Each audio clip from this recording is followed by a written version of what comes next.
Hi, I'm Jack Canfield, co-author of the best-selling Chicken Soup for the Soul books. It was always my dream to write a best-selling book that would make a difference in the lives of others. My book was first rejected by over 33 publishers.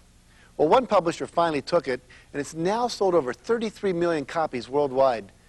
I was able to make my dreams come true, and in this program, I'm going to teach you how to make your dreams come true.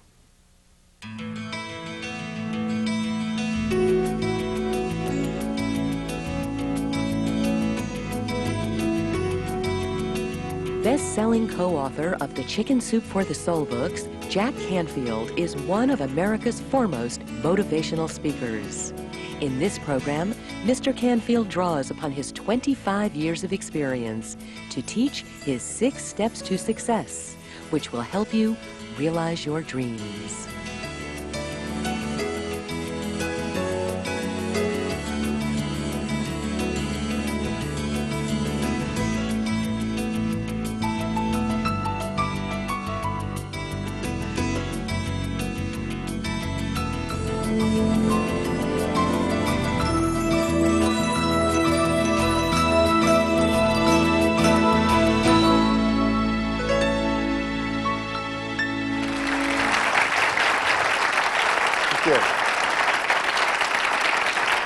Thank you.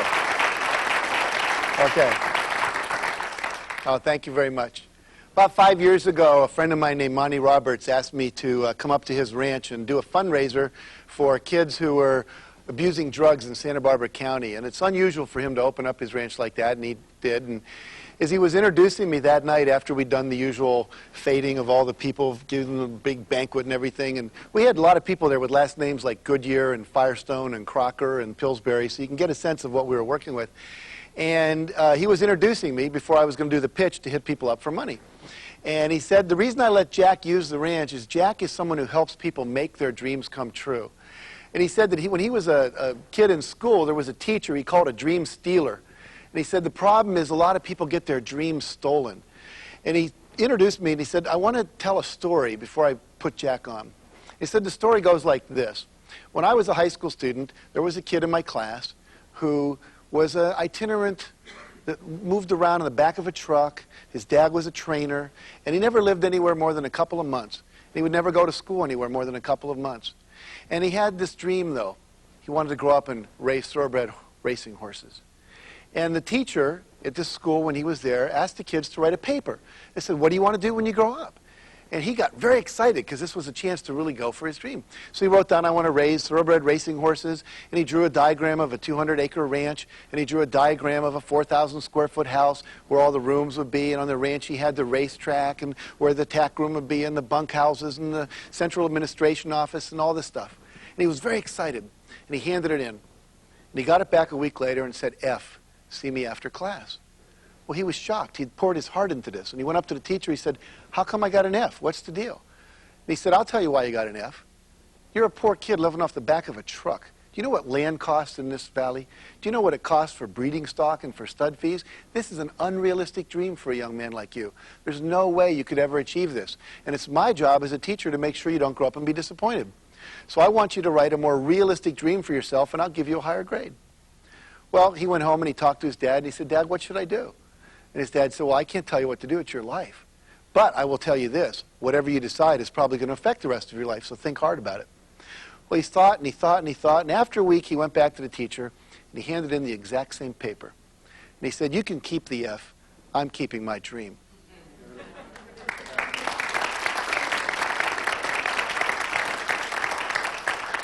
Now, just like you, I got goosebumps when he told that story. And then Monty goes over to the mantel, and he pulls down a frame, and in that frame is a piece of paper, and it says in red letters, F, see me after class. And the name on the paper was Monty F. Roberts. We were in his 4,000-square-foot house and his 204-acre ranch, and that year his income was over $6 million.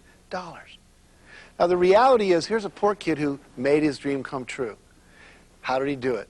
That's what we're going to be looking at. We're going to be looking at the principles that he used and many, many other people have used to make their dreams come true. See, and people will be out there that want to steal your dreams, that want to discourage you. And the reason they want to do that is they don't want you to win. Because if you win and they lose, it makes them look like a loser. So they want you to kind of stay at the level of mediocrity they are. And what makes it even harder is most of our parents weren't huge dream makers. Most of us grew up in what we call middle class. Most of our parents didn't make their dreams come true, and they didn't have the skills to teach you. And so we're going to be learning here those techniques that can make your dreams come true. Now, I have a client, a corporate client called NYNEX, New York, I don't know what it stands for, New England Telephone NYNEX, whatever it is, New York something exchange. And I go up there and I do consulting with them. And I was in this office, on a bulletin board, someone had a very interesting poster. It said, "This life is a test. It is only a test. If it had been an actual life, you would have received further instructions on where to go and what to do." And I thought, that's kind of like it is, isn't it? There's not a whole lot of people that are giving us those further instructions. So tonight's about that. We're going to give you further instructions on where to go and what to do. And that's really the purpose of this seminar. Now, I spent 25 years researching people that are peak performers, people that have succeeded in sports, finance, in the business world, become top salespeople, people that have made a difference in government and politics, social reformers, people that have gone out and made a difference in the world. And what we find is that all of those people have some things in common. Well, what we're going to call later disciplines of success. And every one of these things that they do, the ways they think, the actions they engage in, the behaviors that they have, these are all totally learnable. I grew up a poor kid in West Virginia, and I've made my life pretty successful. And if I can do it, you can do it. Now, it doesn't matter what your dreams are, whether it's you want to have more money, you want to have that dream house you've always dreamed of, or maybe there's that certain car you've always wished you could have, or maybe you want to have more intimacy or passion in your life, or maybe you want to be the top salesman in your company, or you want to solve social problems like illiteracy and homelessness and hunger and poverty, or maybe you want to get into the college of your choice, or maybe there's that special trip you've always wanted to take to China or to Italy or to California if you live on the East Coast, whatever it might be. Now, we're going to be working in all of those areas. All these principles apply to any arena of your life, as a parent, as a manager, as someone making your own dreams come true. Now, how many of you have read the book, Chicken Soup for the Soul? Can I see a show of hands? Okay, most of you, that's good. Now, that book, when we first took that to New York, was turned down by 33 major New York publishers. They all said no, no, no, no, no. Major rejection. And, you know, we thought it was a good book, but they said no violence, there's no sex, people don't buy short stories, you know, where's the hook? We said, no, these are stories that will inspire and motivate people, and we know they work because we've been doing these talks all over the country, and we get standing ovations. And they said, no, I'm sorry. So then we went to the American Booksellers Association convention. There are 4,000 booths, and we had little backpacks on with manuscripts in it. We went around going, will you publish our book? Will you publish our book? Will you publish our book? Will you publish our book? And everyone said, no, not interested, not interested, not interested. We talked to over 144 publishers in depth. And finally, Health Communications down in Deerfield, Florida, they said, look, give us the manuscript. We'll take it home. We'll read it on the plane. And they called us up a week later and said, we love it. We want to publish it. Now, what if we'd given up after the 100th person and said, well, obviously this isn't supposed to happen? We would have self-published the book if no one else had, because we were committed to the vision. Now, our publisher was very excited about the book as we were, and we said, we have a goal. We want to sell 150,000 copies by Christmas. Now, I don't know if you've ever heard a grown man fall off a chair and laugh over a phone. It's not the most pleasant sight you've ever heard. You know, it's not a great sound. And he said, no, we'll be lucky to sell 20,000. We said, no, you don't understand. We have his dream. We have his vision. And he said, well, sorry. You know, it's nice, but we don't think it'll happen. Well, we didn't reach our goal. We only sold 135,000. But we were pretty excited about that. And then we said our next goal is to do $1.5 million in a year and a half. And they said, well, that's really absurd. We said, no, we're going to do that. Now, we didn't meet that goal either. We did $1.3 million. But see, the point is, without having a dream, and we're going to see as we go through this course, that having a dream and using the principle I'm going to teach you can take you from anywhere to wherever you want to go. But you got to use the principles. Now, I make two promises in all of my seminars. Number one, every issue that's important to you, the areas where you can measure it will improve. Finances, health, relationships, sales, achievement, results, all of that. And the second promise is if you do what I teach you, you're going to have more fun in your life. Does anyone here not want to have more fun in your life? It's okay? More fun's okay? Okay, good. Now, why can I make that promise? The reason I can make the promise is this. I've done this seminar with over 100,000 people. And we get hundreds of letters a week. People just, their dreams are coming true at a fabulous rate. And just doing things that they didn't think were even possible. And I know it can happen too because it's happened in my life. But here's the catch. I have a friend named Jim Rohn, who's one of the great success philosophers of our time. He says you can't hire other people to do your push-ups. So you can't hire other people to do these things I'm about to teach you. These become disciplines of success, things that you have to do. And there are things you have to do over and over and over. Things like meditate, things like pray, things like give appreciation, things like ask for what you want, things like monitor the level of your thoughts in your mind. Because if you don't do that, no one can do it for you. Just like I can't send this gentleman here to go to the doctor and get a checkup for me. It's just not possible. So the rubber meets the road where you do the work. I often say that these seminars are like motivation and inspiration. That's my job. That's pretty easy. But then there's the information you need to make it work, and then there's the perspiration. You got to go and do the work. And so that's where it really hits the road traveling, is you got to go out there and do it. So I'm going to suggest to you that if you can here, take notes. And those of you at home, if you can run and get a pencil and paper, take some notes. Because we're going to go through 3 basic contextual principles and 6 steps of success that if you do these, I promise you, your life's going to work at a much higher level. Now, let me start with the 3 principles. Number 1 says you must focus more time and energy on the achievement of your dreams. See, most of us are floating through life being pulled in every which direction, and we're not really consciously thinking about where do I want to be by when and what do I want to get done. But if we put more attention on that, there's an old phrase that says energy flows where your attention goes. And so we want to make sure that our energy is going to follow our intention, but if we don't think about it, nothing's going to happen. Now, my mentor in this whole arena was a man named W. Clement Stone. Some of you may have heard of him. He was a self-made multimillionaire. He was the publisher of Success Magazine for a number of years. Og Mandino was his editor. This guy was a fabulous guy. One of the most dynamic gentlemen I've ever met. And he was I think he was worth $600 million when I worked for him. And I think he was worth $800 million when I quit 2 years later. So you can get a sense of how his wealth was moving. And when I got a job there working for him, he said, I want to do a little intake interview with you. And I said, fine, gosh, this guy's going to talk to me. That was pretty cool. And he said, first I have a question. I said, what's that? He said, do you watch television? I said, yeah, sure.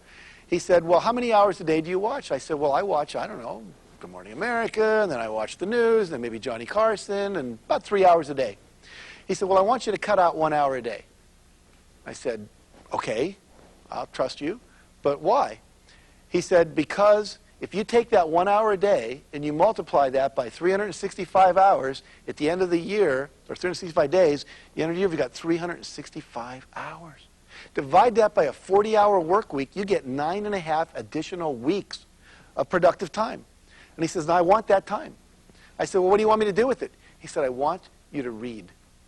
I want you to read in the field. I want you to read about motivation. I want you to read about stories. I want you to read about psychology. I want you to read about management. I want you to read about computer sciences. I want you to read about the media. I want you to read about this arena we're playing the game in. And he said, if you do that, you're going to become much more valuable to not only me, but to yourself.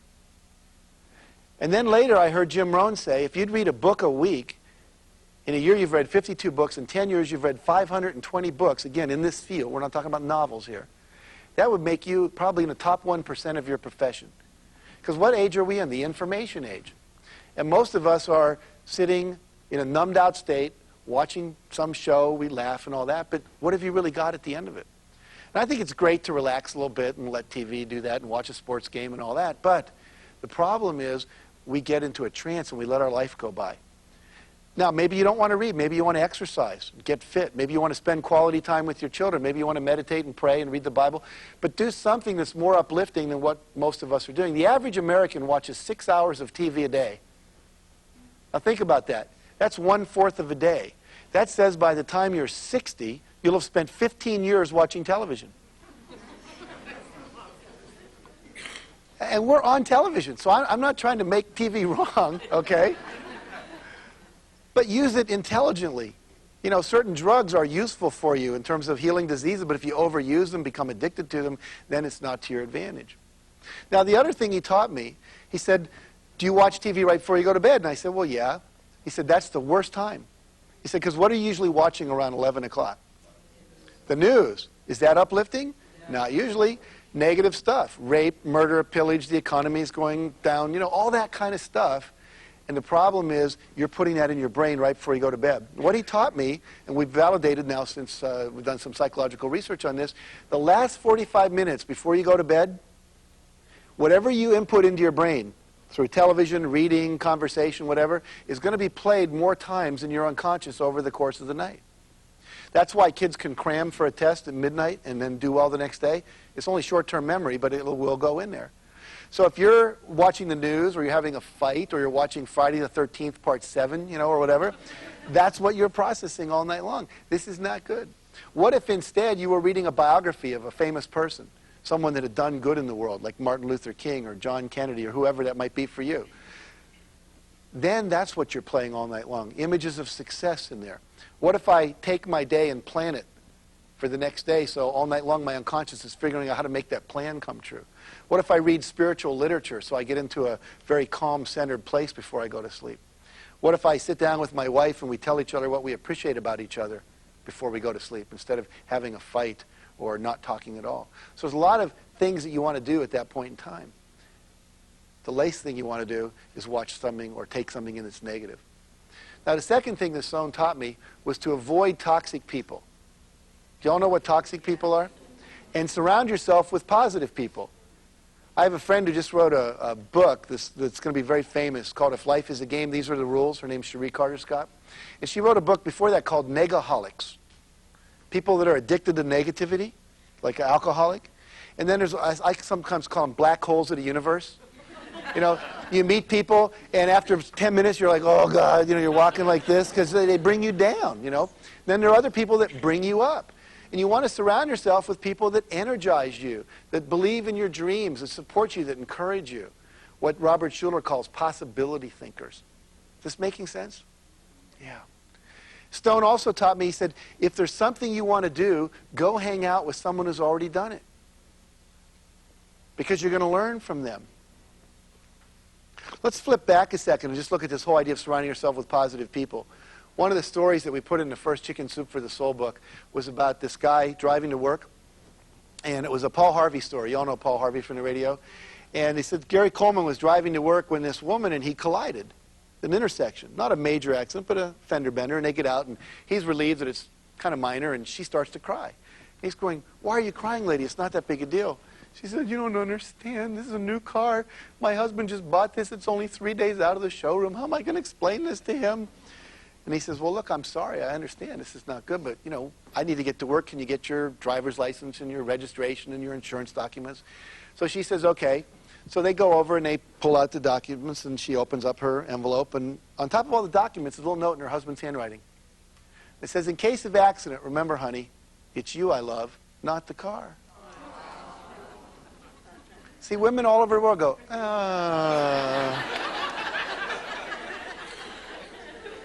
And the men all sit there going, yeah, right. Yeah, sure. But see, we all want to know that we're more important than the car, the glass we broke, all that stuff. We want to know that we're surrounded by people who love and support us. Now, there are a couple kind of books I want to recommend you read. Number one, biographies. W. Clement Stone, my mentor, had read over 2,000 biographies when I met him. Biographies of Benjamin Franklin, Thomas Jefferson, George Washington, you name it, all the old guys, and then all the new guys. Today you might want to read about people like Bill Gates and Steven Spielberg and Michael Jordan and Michael Jackson and, whoever. All the Michaels out there. But the point is, by reading that, you get infused with principles. And here's the thing. Every time you read, ask yourself, what's the principle here? And then can I apply that to my life? If you read a whole book and only get one thing out of it and use it, over the course of years, you're going to have thousands of pieces of information that you never had before. Now, the third thing that Stone taught me is that you've got to take 100% responsibility for your life. Now, we hear that. It's not a real comfortable thing. That means you can't blame your mom and dad. You can't blame someone else's alcoholism. You can't blame the hurricane that's coming, the weather, the stars, the astrology chart, the economy, whoever it is. It's called, I'm taking 100% responsibility for my life. Now, that may be an act as if. Maybe you're not 100% responsible. But if you act as if, you start taking control of the things you have control over. And a lot of us live in what we call victim consciousness. And part of this seminar is how to go from being a victim to being victorious. How to go from being a victim to a victor. So that we're not blaming others, but learning from our mistakes, taking responsibility, and moving on. Now, I learned a principle that I would like all of you to memorize in your brain here. It's called E plus R equals O. And if you can write that down, write it down, E plus R equals O. And what that stands for is there are events in your life. You then have a response to those events, and that produces an outcome. And whenever people complain to you about an outcome that they don't like they're overweight, they're under budgeted, they don't have enough money, there's, they're not happy in their relationships, they're not physically well, whatever it might be, they usually want to blame something over here. The truth is the only thing you have any control over is your response. So if you don't like the outcomes you're getting, they're all results of earlier choices you made, earlier responses to events. Let me give you a couple examples of how this works. If I go over to you, what's your name? Jill. And I say to Jill, Jill, I've been doing these seminars for 20 years, done them in 19 countries, at least 1 million people that I've talked to. You have to be the biggest jerk and idiot I've ever met in my 20-year career. Now, she just stuck her tongue out at me. Now, if I said that to Jill and meant it, how many people think that would raise her self-esteem? Can I see a show of hands? How many people think that would lower her self-esteem? Let me see hands. Almost everybody. I see you weren't listening to E plus R equals O. The event, the E, was me saying, you're the biggest jerk and idiot I've ever met. The outcome is her self-esteem is either high or low. But it's her response after I stop talking that determines how she feels, not what I say. She could say, my gosh, he's only known me 20 minutes. How'd he figure it out so fast? Right? Which way would her self-esteem go then? Down. Or she could say, Canfield has a perceptual handicap. He doesn't recognize good talent when he sees it. She'd probably stay the same. Or she might say to herself, you know, Jack probably picked me for this little demo because I'm in the front row. I'm very attractive. Probably couldn't keep his eyes off me. And when it did time to do this, I just jumped out at him. And he saw I have a little ego strength. I'm smiling at his jokes. He knows I could take a little teasing. Which way would her self-esteem go then? Go up. So it's not what I say to her. It's what she says to herself. It's not what the world does to you. It's how you respond. Now, I want to share one more story just to give you a sense of overcoming obstacles, because too many of us think, well, yeah, that wouldn't work for me. Think about this guy. I have a friend named Roger Crawford. And Roger Crawford was born with one finger on his right hand. That's all he had. Now, on his left hand, he had a finger and a thumb.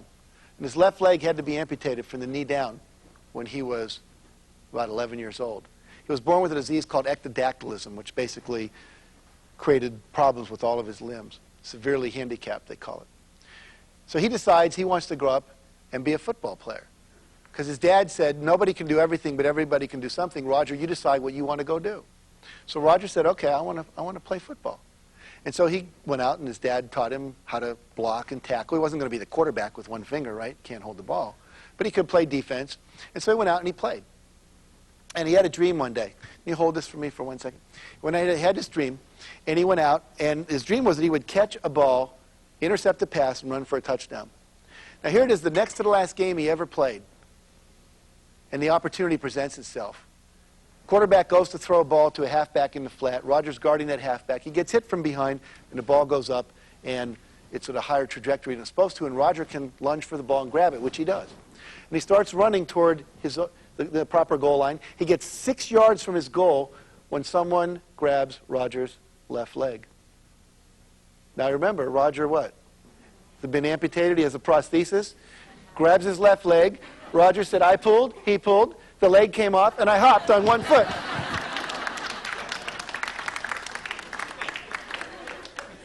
He said better than the 6 points was the look on the guy's face holding this prosthetic device. Now, the next thing that Roger wanted to do, eventually his dad had been a tennis player, decided he wanted to play tennis too. So what did he do? How do you hold a racket with one hand? Obviously, you can't do that when you've got one finger.